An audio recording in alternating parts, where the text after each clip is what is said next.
नमस्कार, मैं प्रियांशा लाजा। आप देख रहे हैं न्यूज प्लस 21। आइए एक नजर डालते हैं देश और दुनिया के बाजार पर। न्यूज प्लस 21 का एक्सक्लूसिव बुलेटिन बाजार हलचल में। स्पाइस जेट की बड़ी मुश्किलें, उड़ानों की सुरक्षा पर डीजीसीए ने भेजा नोटिस।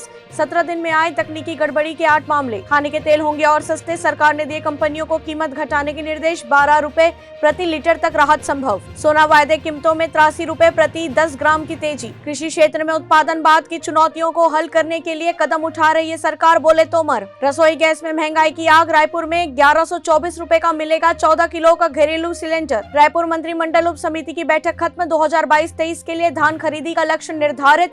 110 लाख मैट्रिक टन धान खरीदी का रखा लक्ष्य। पर्याप्त आपूर्ति से ग्वार सीड वायदा कीमतों में गिरावट। सेंसेक्स 616 पॉइंट बढ़कर 53,750 पर बंद। निफ्टी 178 अंक मजबूत। ऑटो शेयरों में खरीदारी से अच्छा सपोर्ट। अब नहीं दिखेंगे मारुति ऑल्टो के LXi जैसे वेरिएंट। नया K10 मॉडल जल्द दे सकता है दस्तक। PNB में 1 साल के फिक्स्ड डिपॉजिट पर अब मिलेगा 5.30% ब्याज। ऐसी जानकारियों के लिए देखते रहिए न्यूज प्लस 21, आपके हक की बात।